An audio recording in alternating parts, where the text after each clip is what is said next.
আমিনের অশেষ কৃপায় আমরা বিগত দিনে প্রচণ্ড তাপপ্রবাহের মধ্যে ভুগছিলাম এবং বিশ্রী গরমে নাজেহাল হয়ে যাচ্ছিলাম। সেই আল্লাহ রাব্বুল আলামিনের দয়ায় আজ আমরা শীতল হয়ে গিয়েছি, স্নিগ্ধ হয়ে গিয়েছি। তাপপ্রবাহ সাময়িকের জন্য হলেও কেটে গিয়েছে, এর জন্য আমরা সবাই বলি আলহামদুলিল্লাহ। তারপরে পরে জানায় নবী আকায়ে নামদার তাজদারে মাদানী মাআমিনার দুলাল মরুর দোলাল খাতামুন নবিয়িন সাইয়্যিদুল মুরসালিন রাসূল আকরাম সাল্লাল্লাহু আলাইহি ওয়াসাল্লামের উপরে শত সহস্র দরুদ ও সালাম বর্ষিত হোক, আমিন আল্লাহুম্মা সাল্লি আলাইহি। আজকের একটা খুবই ইম্পর্টেন্ট সাবজেক্টের উপরে আলোচনা করতে চলেছি। আপনারা মনোযোগ সহকারে শুনবেন। আমার মা আম্মা, খালা আম্মা যান এবং বোন ভাবিজানদের কাছে বলি আপনারাও মনোযোগ সহকারে শুনুন, কারণ সমাজে কুসংস্কারে ছেয়ে গিয়েছে সয়লাব। কোরআন এবং সেই হাদিসের জ্ঞান না থাকার কারণে সমাজ বিপদগামী হয়ে যাচ্ছে। সাবজেক্টটি হচ্ছে এই, জেন কি মানুষের তাবে করা যায় বা জেন কি হাসিল করা যায়? শহর থেকে গ্রাম আর গ্রাম থেকে শহর, সর্বত্র জায়গায় মানুষের মধ্যে একটা কুসংস্কার, একটা অপসংস্কৃতি প্রবেশ করেছে যে মানুষ জেন হাসিলের মাধ্যমে অনেক কিছু করতে পারে। এমনকি বহু জায়গায় আমি দেখেছি বলে অমুকজন জেন হাসিল করে রেখেছে, তার জেন ভর হয়, জেনের মাধ্যমে চিকিৎসা করে। এগুলো ভাঁওতা, সম্পূর্ণটাই ভাঁওতা। সেই জিনিসটা আজকের কোরআন এবং সেই হাদিসের আলোকে ইনশাআল্লাহ তাবারাক ওয়া তাআলা এর যাচাই বাছাই করব এবং এর জাল জচ্চুরিগুলো প্রকাশ করার চেষ্টা করব। আল্লাহ তুমি হক কথা, সঠিক কথা জাতিকে কোরআন এবং সেই হাদিসের পথ দেখানোর, আল্লাহ তোমার খুশির জন্য প্রচার প্রসারের জন্য কথাগুলো মুখ দিয়ে বলিয়ে নিও, আমিন সুম্মা আমিন।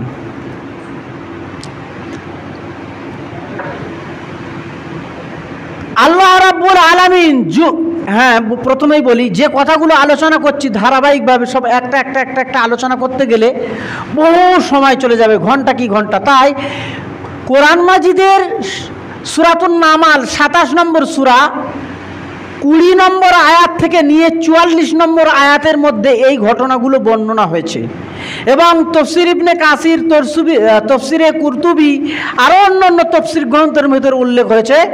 সেই কথাগুলো আমি জাস্ট সারাংশগুলো আপনাদের সামনে প্রকাশ করব। সারাংশগুলো হচ্ছে এই, তার বলার পূর্বে বলি, আল্লাহ রাব্বুল আলামিন যুগে যুগে কালে কালে এক একটা সময় এক একটা নবীর উপরে এক একটা মুজিজা দান করেছিলেন। যেমন আমরা জানি বিশ্বনবী মুহাম্মদ রাসূলুল্লাহ সাল্লাল্লাহু আলাইহি সাল্লামের উপরে সবথেকে বড় মুজিজা কি দিয়েছিল? সবথেকে বড় মুজিজা ছিল কোরআন। আমরা সবাই জানি ঈসা আলাইহিস সালামের উপরে একটা মুজিজা দিয়েছিলেন আল্লাহ রাব্বুল আলামিন। কি মুজিজা? তিনি কুষ্ঠ ব্যাধি রোগীদেরকে সারিয়ে দিতেন। তারপরে মৃত লোক যারা মারা যেত, আল্লাহ পাক তার একটা মুজিজা দিয়েছিলেন, মৃত লোকের গায়ে হাত দিয়ে বলতেন কম বিইজনিল্লাহ, উঠে পড়ো, আল্লাহর হুকুমে সে জীবিত হয়ে যেত। মুসা আলাইহিস সালামের মুজিজা দিয়েছিলেন আল্লাহ রাব্বুল আলামিন, এরকম লাঠিকে ছেড়ে দিতেন আর বড় সাপ হয়ে যেত, একটা মুজিজা। তা পৃথিবীর বুকে একটা বিরাট বড় মুজিজা দান করেছিলেন আল্লাহর নবী হযরত সুলাইমান আলাইহিস সালামকে। কি যে সেই মুজিজা? মুজিজাটি হচ্ছে এই, হযরত সুলাইমান আলাইহিস সালাম পশু পক্ষী কীট পতঙ্গ জিন সবার কথা বুঝতে পারতেন এবং সবার সঙ্গে মত বিনিময় করতে পারতেন এবং জেনেদেরকে আল্লাহ রাব্বুল আলামিন হযরত সুলাইমানের তাবে করে দিয়েছিলেন বা অনুগত করে দিয়েছিলেন। এটা ছিল হযরত সুলাইমানের খাস মুজিজা। সুলাইমানের খাস ক্ষমতা একটা, এই ক্ষমতা পৃথিবীতে আর কাউকে দেওয়া হয়নি, কিয়ামত পর্যন্ত দেওয়া হবেও না ইনশাআল্লাহ। তাহলে যারা বলে যে অমুক লোক জেন হাসিল করে রেখেছে, জেন তাবে করে রেখে দিয়েছে, এ কথাটা মিথ্যা। কারণ এই ক্ষমতা কেবলমাত্র হযরত সুলাইমান আলাইহিস সালামকে আল্লাহ রাব্বুল আলামিন দান করেছিলেন, আর কাউকে দেওয়া হয়নি। আপনারা সবাই জানেন সাইয়্যিদুল আম্বিয়া, সাইয়্যিদুল বাশার, নবীদের সরদার এবং পৃথিবীর সমস্ত মানব কুলের শ্রেষ্ঠ মানুষ মুহাম্মদ রাসূলুল্লাহ সাল্লাল্লাহু আলাইহি সাল্লাম, তাকে পর্যন্ত জেন তাবে করে দেওয়া হয়নি বা জেন হাসিল করে ক্ষমতা দেওয়া হয়নি। তাহলে আমি আপনি কোথাকার ছলিমদ্দি কলিমদ্দি কি করে বলি যে জেন তাবে করে রেখেছে, জেন হাসিল করে রেখে দিয়েছে? এ কথাটা মিথ্যা, একদম সম্পূর্ণটাই মিথ্যা। কিছু মানুষকে ভয় দেখিয়ে ওজাগিরি আর বদ্যিগিরি করে ইনকামের একটা সোর্স, একটা রাস্তা বার করে রেখে দিয়েছে। তাহলে প্রশ্ন থাকে, অনেক লোক ভেলকি দেখায় কি করে? যারা ভেলকি দেখায় তাদের আসল কাজ হচ্ছে, তারা হচ্ছে জাদুখোর। তারা জাদু করে এবং শয়তানের ইবাদত করে, শয়তানের ইবাদত করে। তারা মুশরিক, পাক্কা মুশরিক। যতই তসবিহ তাহলিল করুক, আর অনেকেই বলবে অমুক জনের কাছে জেন ধরে রেখেছে, সে শুধু নামাজ পড়ার কথা বলে, রোজা করার কথা বলে, ভালো ভালো তসবিহ তাহলিল করার কথা বলে, বললেও সে মুশরিক। কেন? যারা মাজার পূজারী তারা নামাজ পড়ে না? যারা কবরে গিয়ে সিজদা করে তারা আগে তসবিহ সুবহানাল্লাহ আলহামদুলিল্লাহ তসবিহ তাহলিল করে না? করে। নামাজ পড়ে, রোজা করে, তসবিহ তাহলিল করে, তারপরে কবরে গিয়ে সিজদা করে। পীরের নামে বোঁটা বলি দেয়, পীরের নামে ছাগল বলি দেয়, পীরের নামে মুরগি চড়ায়, পীরের নামে পীরের মাজারে চাদর চড়ায়। সেই জন্যই তারা মুশরিক। তাহলে যে সমস্ত জেনেরা মানুষের কাছে এসে ভালো সাজে, নামাজ পড়ার কথা বলে, রোজা করার কথা বলে, আবার মানুষের কাছে এসে বিভিন্ন ভেলকি দেখায়, তারা জানবেন পাক্কা মুশরিক, ওই মাজার পূজারীদের মতন। এবার এখানে একটা উল্লেখযোগ্য, ওদের কাছে আসে কি করে? আমি শুনেছি আপনাদের গ্রামে নাকি অনেক নাকি কেউ নাকি মা মনসার পূজা করে থাকে, করে নাকি। আল্লাহ আলাম, আল্লাহ ভালো জানেন, লোকের মুখে শোনা।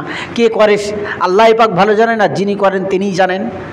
এগুলো মুশরিকি কাজ। ওর কাছে জেন আসে, এরা কি করে? জেনেরা এসে এদের দ্বারাই মুশরিকি কাজকর্ম বলে, এই ঠাকুরের পূজা কর, এই উমুক কর, এই তাবিজ মাদ, কবজ মাদ, মানে এই রকম শিরকিয়ানা কাজ এদের দ্বারাই করায়। আর সব সময় জানবেন শয়তানের সঙ্গে শয়তানের বন্ধুত্ব হয়, তাই না? ভালোর সঙ্গে শয়তানের বন্ধুত্ব হয় না। তাহলে যার কাছে এসে জেন এসে ওই বিভিন্ন ভেলকি দেখায়, সে জানবেন মুশরিক, সে শিরকি কাজ করে। শিরকি কাজ করার ফলে ওই জেন শয়তান ওর প্রতি সন্তুষ্ট হয়ে থাকে, থাকার ফলে ওর মাধ্যমে বিভিন্ন রকম ভেলকি, বিভিন্ন রকম তালবেতাল কাণ্ড ঘটায়। এগুলো হারাম ইসলাম শরিয়াতে।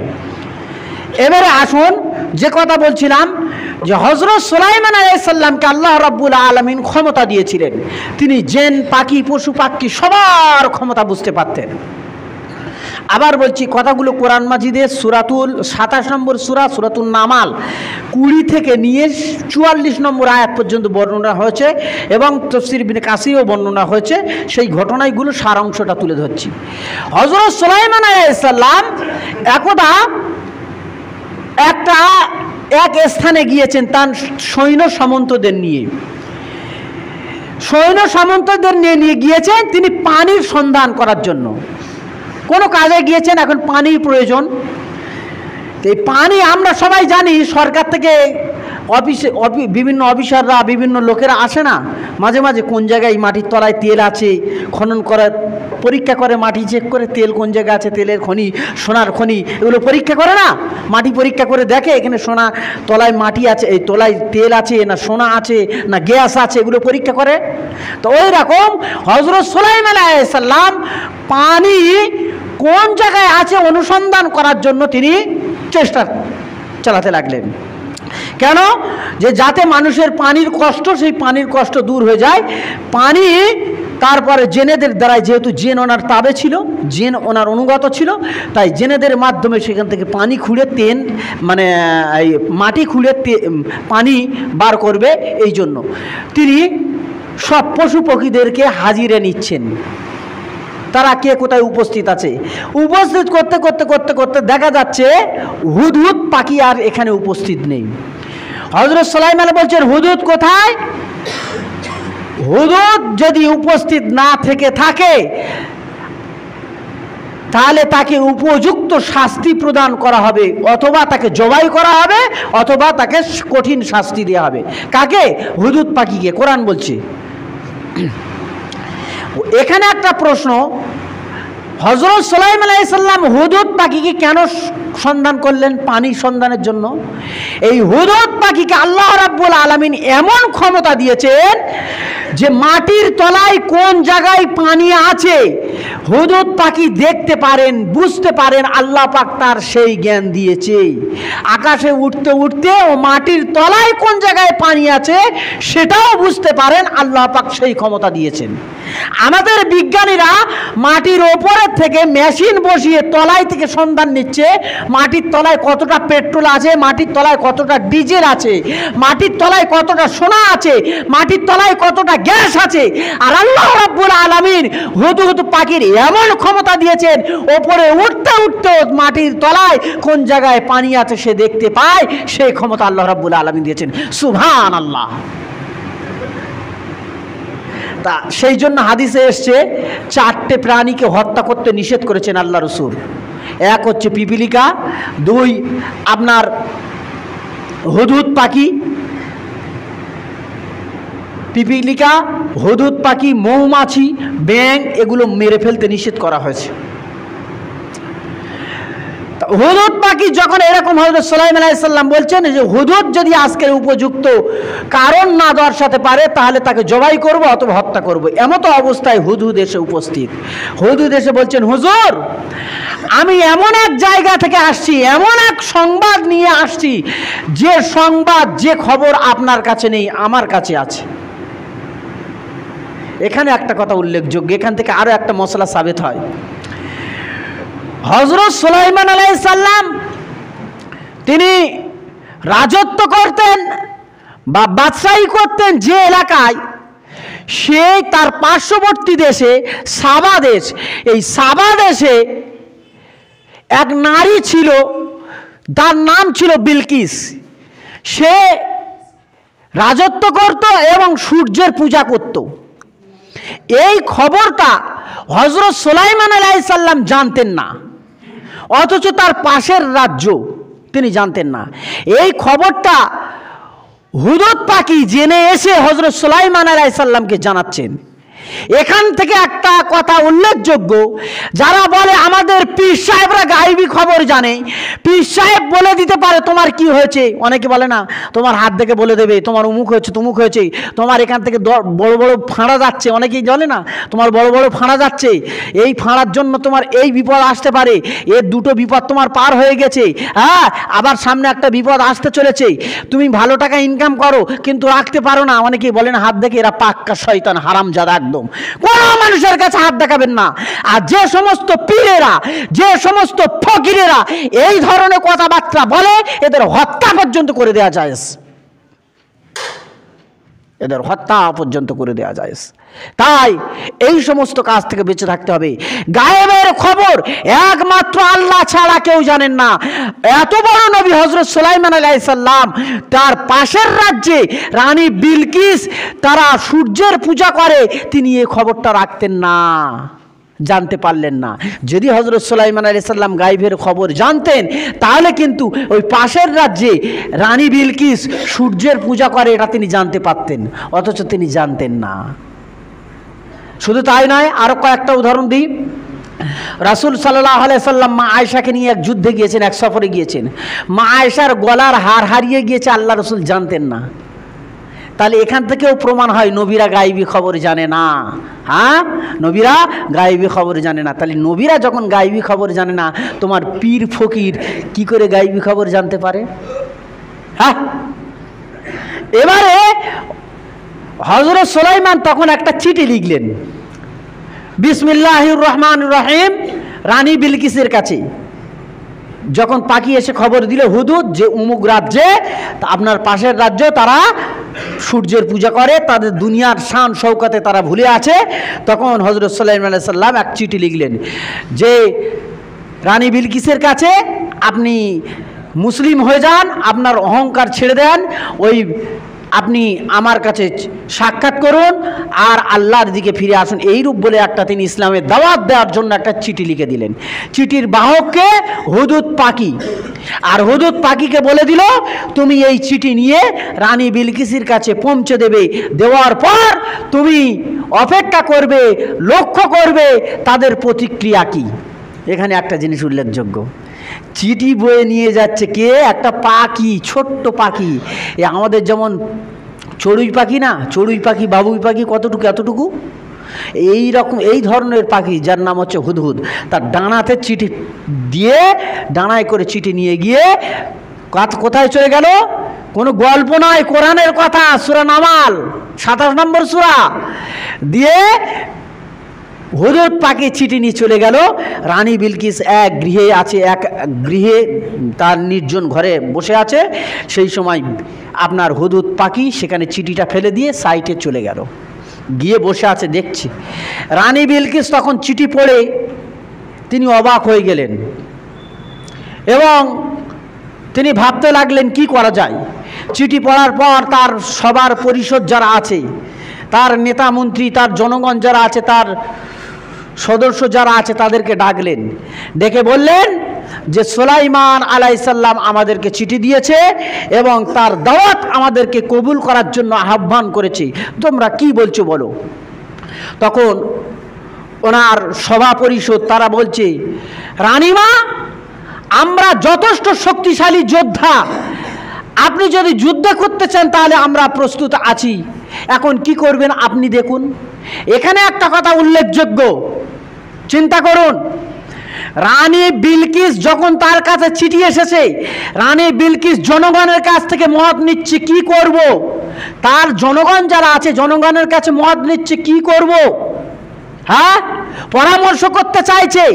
এখান থেকে আমাদের একটা শিক্ষা নেওয়ার আছে, কোরআন মাজিদে প্রত্যেকটি আয়াতের মধ্যে, প্রত্যেকটি সূরার মধ্যে বিশ্ব মানুষের জন্য জ্ঞান নেওয়া আছে। আর আজকাল আমাদের নেতারা কোনো কিছু হলি বলে আমি নেতা, আমি সব, আমি যা করব তাই, আমার নিয়ম সব মানতে হবে, আমি যে হুকুম তৈরি করে মানতে হবে, পরামর্শ আর কার নেব? এরা হচ্ছে পাক্কা জাহেল।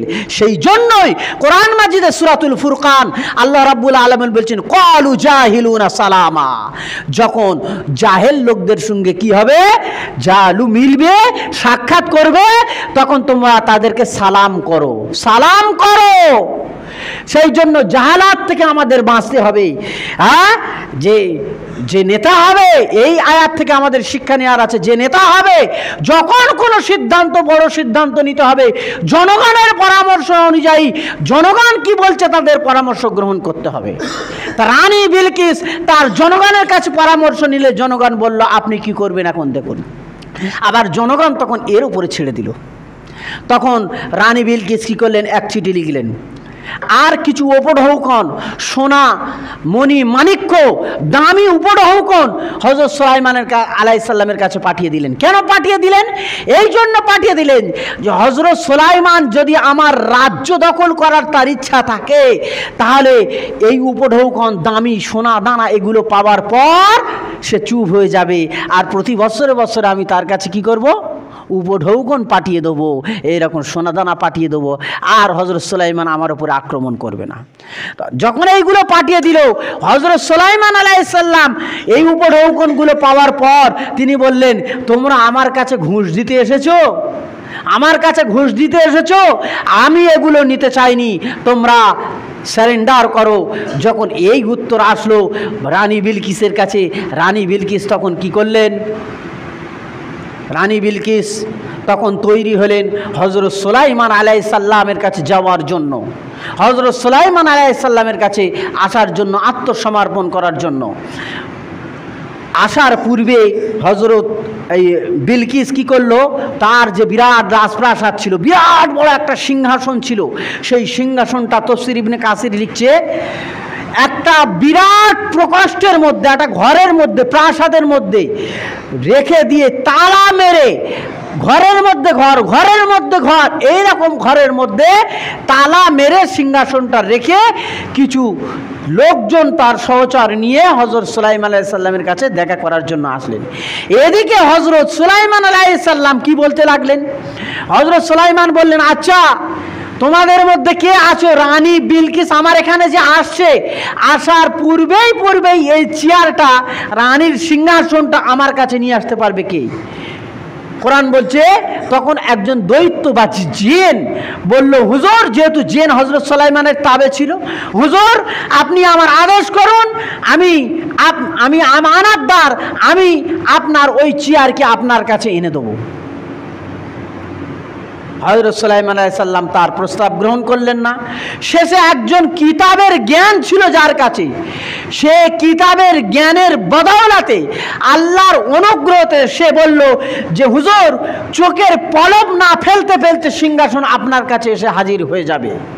চোখের এই পলক, চোখ খুললাম বন্ধ করলাম, খুললাম আবার বন্ধ করলাম, এই যে চোখের পলক ফেলতে না ফেলতে এত দূরের রাস্তা, এখান থেকে একটা বোঝার আছে, চিন্তা করুন।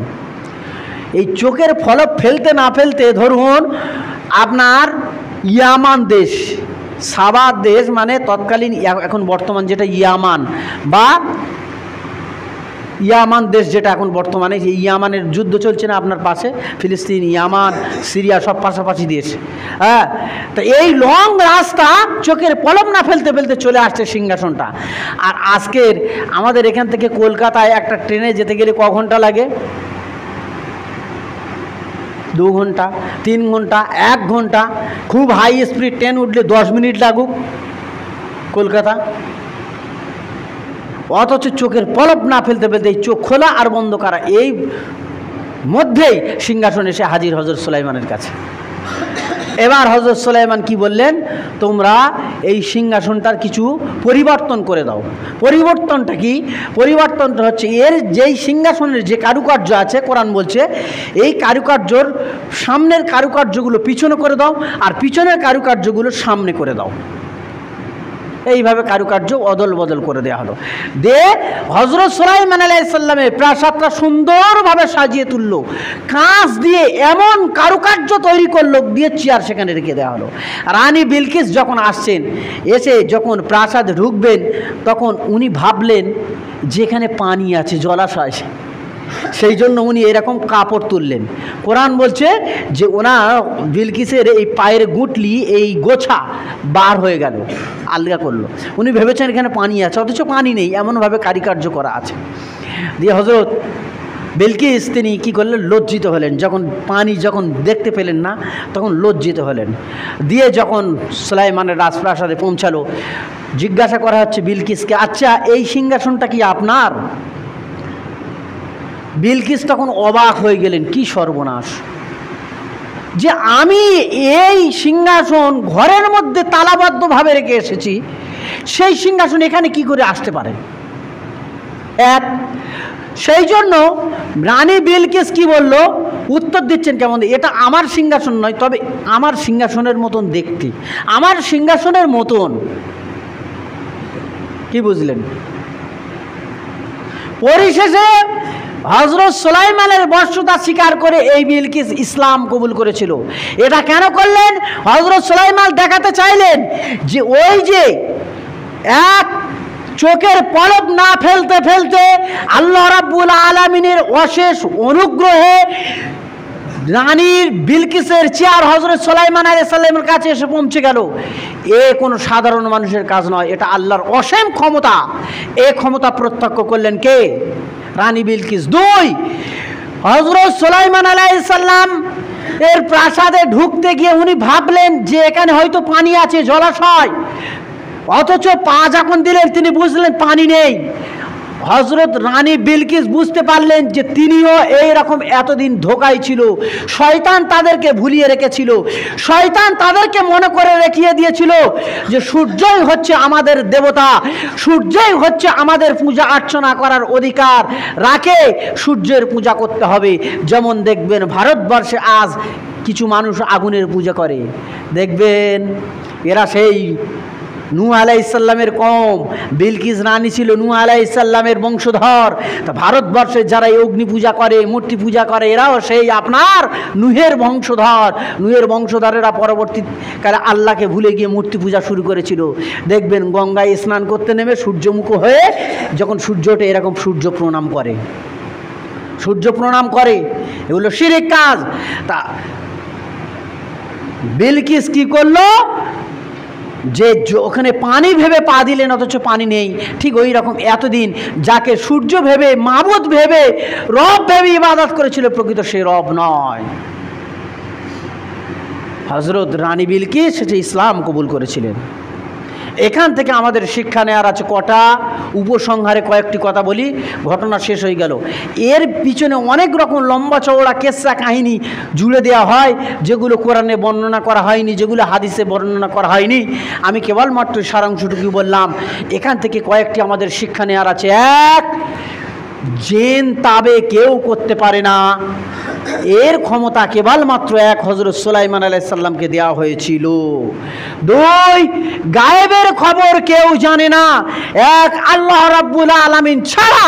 তবে হ্যাঁ, আল্লাহ রাব্বুল আলামিন গায়েবের খবর যাকে জানিয়েছেন, নবীদেরকে জানিয়েছেন, কখনো কখনো নবীদের যখন জানিয়েছেন তখন জানতে পেরেছে, তার আগে জানতে পারেননি।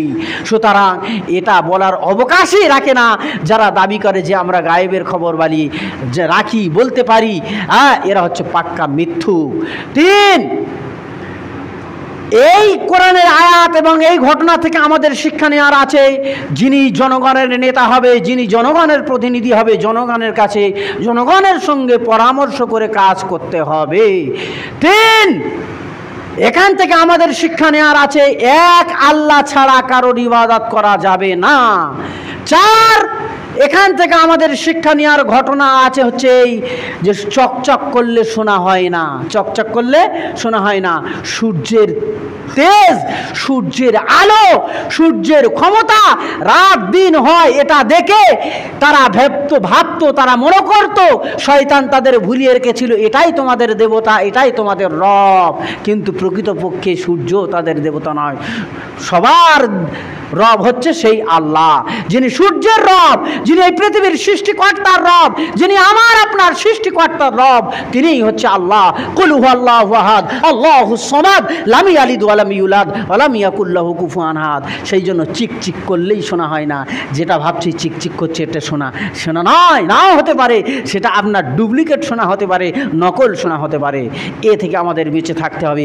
আল্লাহ রাব্বুল আলামিন আমাদের সকল থেকে শিরক আনা আকীদা থেকে রক্ষা করুন। সবাই বলুন আমিন। ইয়া রাব্বুল আলামিন।